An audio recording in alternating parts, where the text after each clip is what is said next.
What's going on, everyone, and welcome back to part 3 of the Budget 3D3 Stroker build. So today we are going to be doing a few things. I actually called off of work tonight so I can go and get my engine done. So today we are going to be doing the cam install, throw on the oil pan, and we are going to be going over to my junk engine that I just built out of random crap in my garage. And we're going to be taking the heads and intake and distributor out of that and cramming it on the 3D3. So yeah, here we go.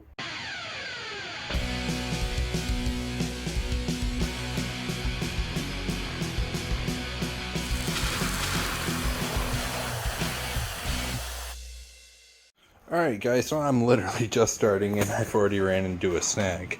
So, my cam that I'm using now is a hydraulic roller. And the cam gear I have is apparently for, well, a flat tappet. And you know, the bolts on the hydraulic roller and the flat tappet, they're just, you know, bolt patterns a little different. Yeah. See? They don't line up. I never knew that. See?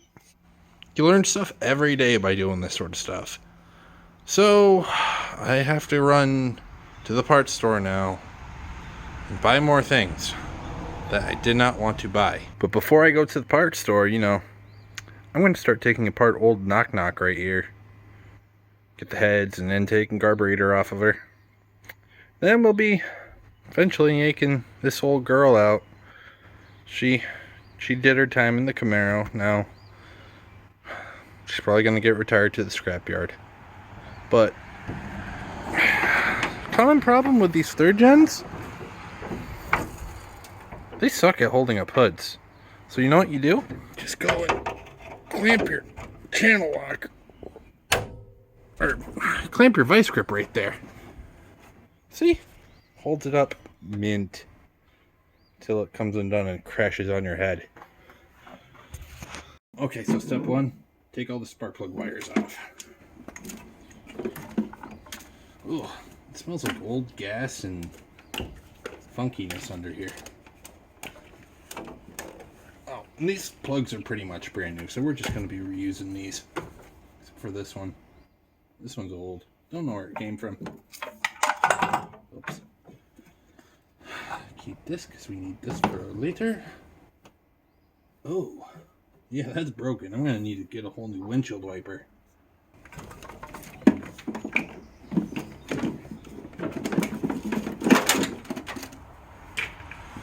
Honestly, this sort of stuff right here is like my favorite part of the whole project car thing. I love taking crap apart. Maybe that's why I always deal with crap, because I always end up having to take it apart again. Who knows? Alright, spark plugs are out. Next step, probably take the distributor out. That's my guess. Yeah, 14 millimeter, or what is it, 9/16. Either or would probably work.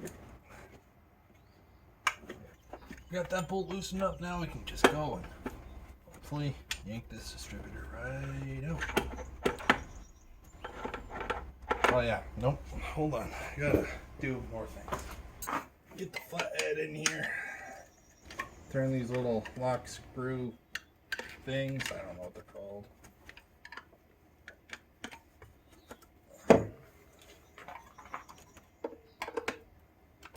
There, now I gotta get this thing off. Yep, there you go. Cap off. Oh, don't fall. See, that can go there, and this come right out, just like that. Yeah, I ended up buying that distributor on eBay for like $30 a couple of years ago, and it worked. So you know, that's not a bad deal at all for a distributor. Now the next step is going to be the intake, the intake. So we'll go take off the carb and go from there. So many extra bolts just laying around. Ooh.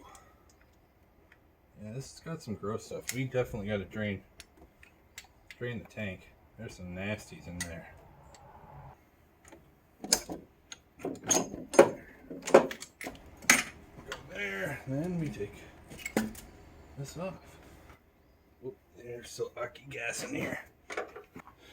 Yeah, that card's gonna need a rebuild. I don't know if you you guys didn't see it, but all the fuel that came out of the bowl on that was like bright green. Ugh, it was not good. Not good. Not good at all. Okay, so that's off. Now we gotta start taking off this sort of stuff. All this stuff's just simple bolts. So it's like here and all around, but I'm just gonna do this quick without you guys watching. Alright, so this is where I'm at now. I got the radiator out, I got the power steering moved, alternator moved. Now I'm just working on headers, trying to get those out. Got the battery out so I don't accidentally like zap myself. But yeah, slowly making some room.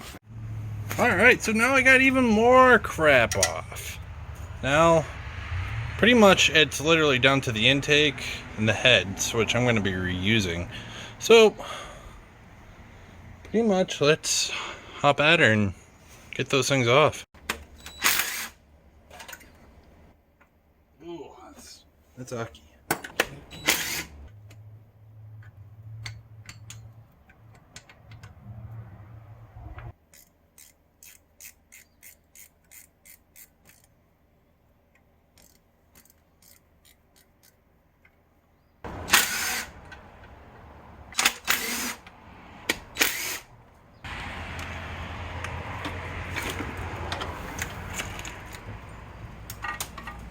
Now,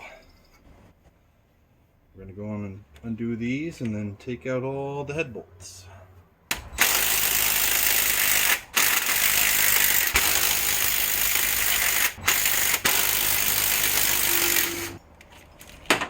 No! So like after 3 hours of work and all that sort of stuff, I got everything off, got the heads off, intake, carburetor, distributor, all that fun stuff off. So this is pretty much ready to get pulled out for the most part. That's all that's left to this. I need to disconnect the transmission from the back. Sorry, it's kind of dark. Well, the sun's about to come up. Probably gonna pull the engine and tranny today just to get it out of the car. And if you haven't noticed, it is the next day. I ended up just going inside after I got done pulling all this stuff apart and falling asleep. Because, you know, third shift life. So now it's about 5 in the morning, and I'm wide awake. I've been up since like 1 or so. Yeah, right around there. We're going to be throwing the heads onto this, at least for now. Probably get the oil pump in there. Everything's over there. It's all set to be put on. I looked around today, and I searched O'Reilly's and AutoZone. They don't have a whole timing gear set for hydraulic roller cam. So, I know CarQuest, they have it. So I'm going to go there tomorrow and pick that up. But anywho, for now, I can at least get the heads on.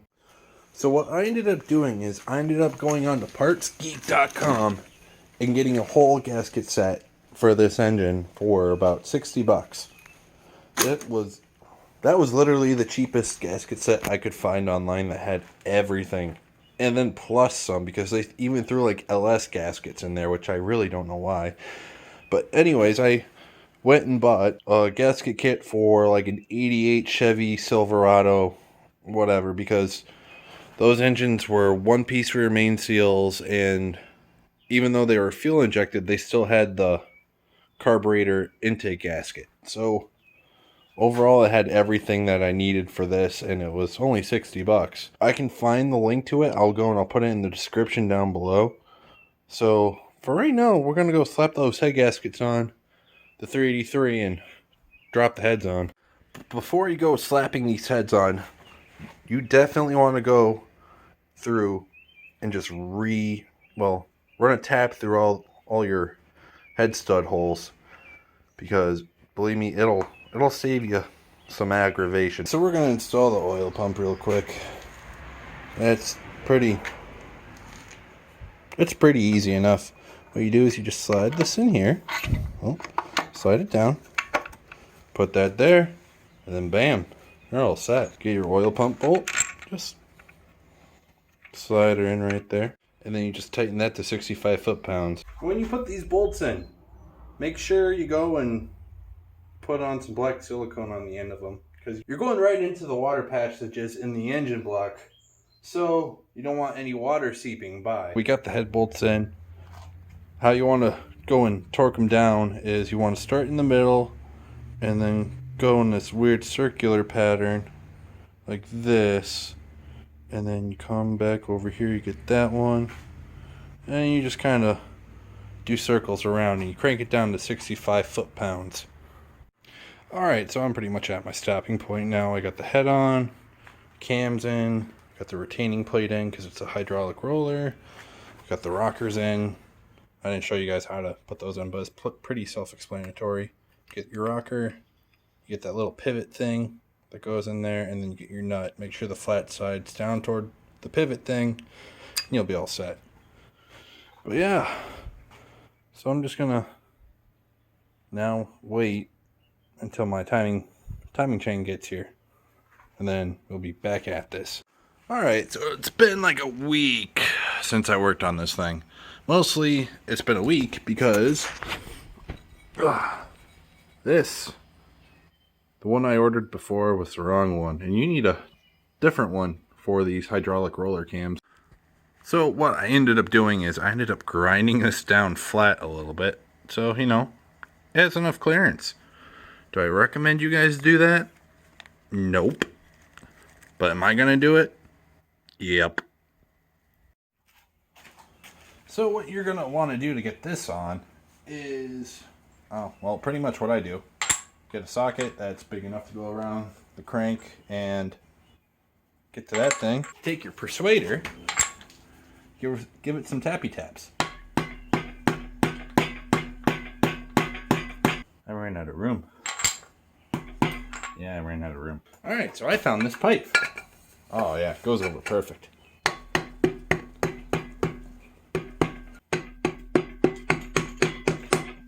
There. Just that easy. And now, what you want to do is you want to go and get all these two dots right here lined up.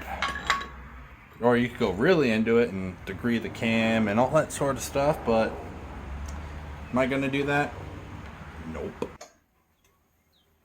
Oh yeah, I forgot. She's got compression now. Alright, so get that line straight up. Get this line. You want these two dots pretty much just facing each other. Get this off. Go and put this on. And you just go and connect the dots. See? Just like that.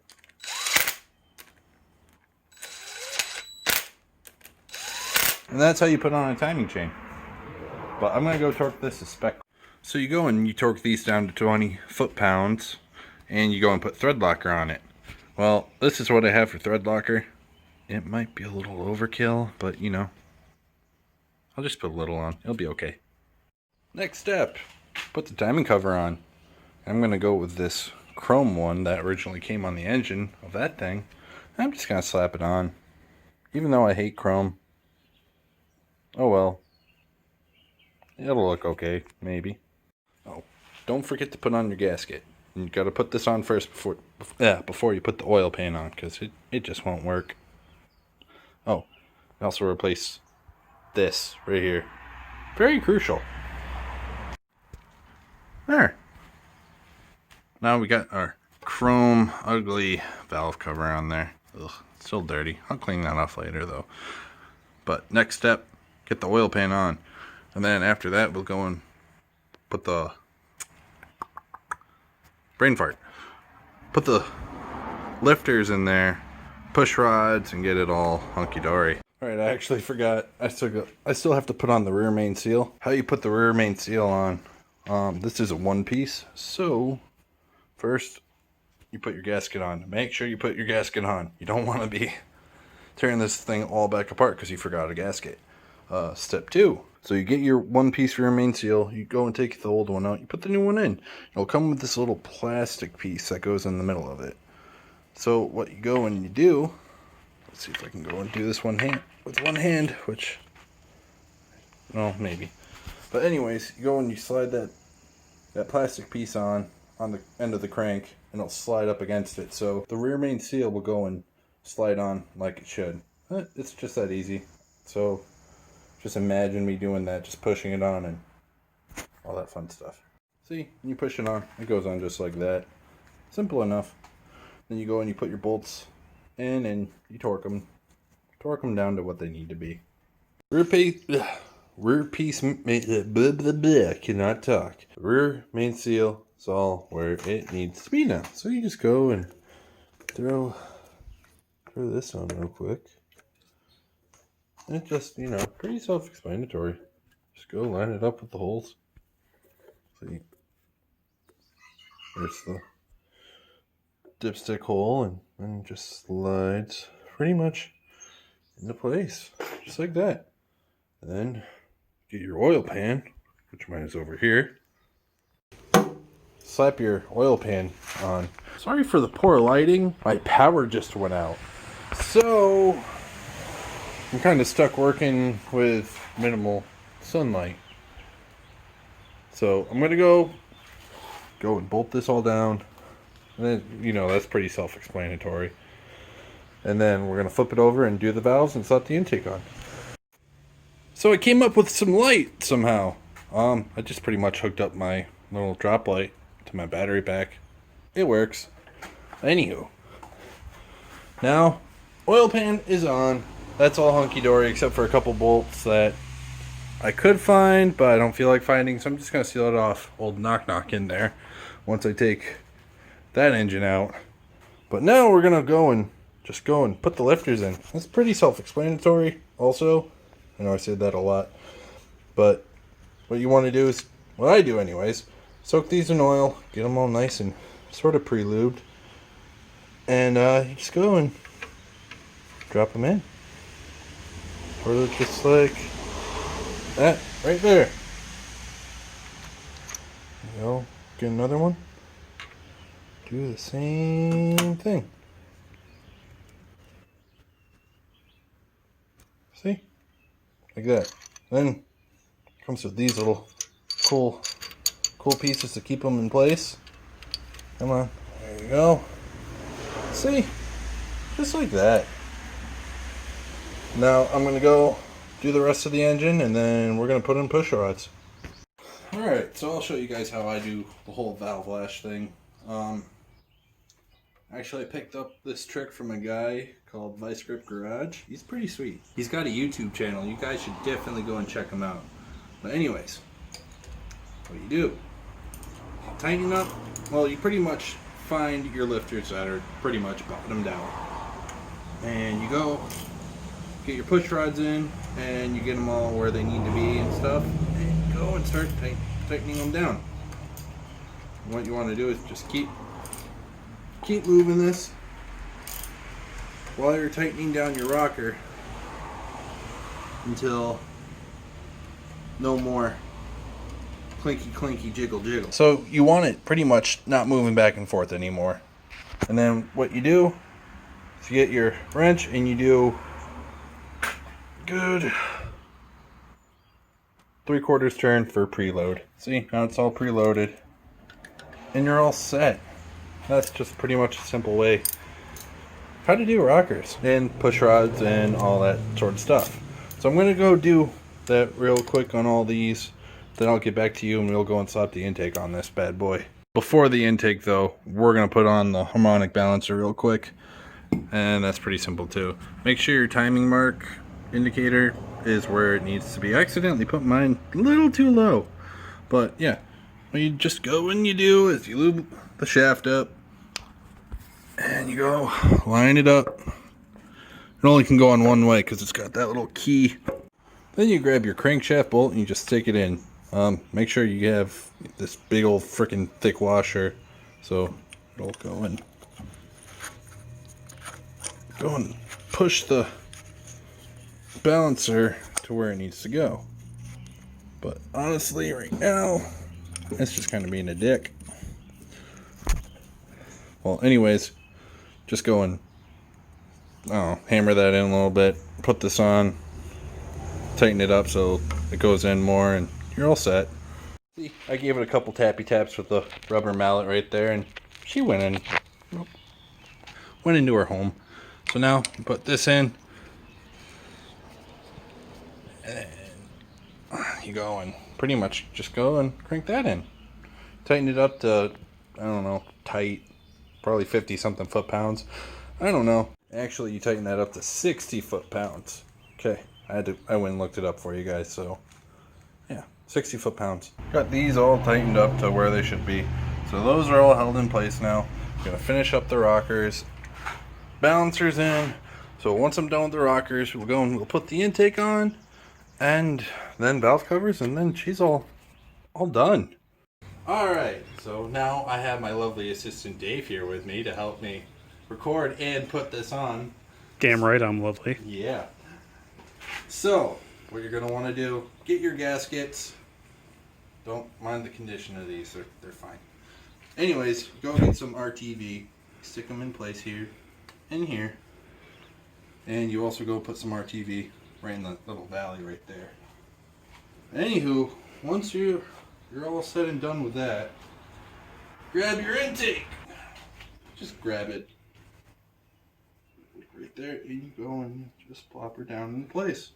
Then you grab your bolts. Make sure they're lined up with the holes. And you just go and tighten her all down. It's just that simple. You should start from the middle, work your way out, kind of just like everything else on the engine, but other than that, it's just that easy. And here she is, the final product. I'm pretty much just going to leave it like this for now. I'm not going to put the carburetor or the distributor on or anything, because that stuff you pretty much do once it's inside the car. But other than that, everything is put together on the outside. Well, it's pretty much all put together for what I could do in here. Overall, this was a pretty cheap build in all aspects, I guess. Mostly just because I had all the parts laying around. But anywho, yeah. So next episode is pretty much what I'm going to be talking about. What makes this a budget build? What parts I used and how cheap I was.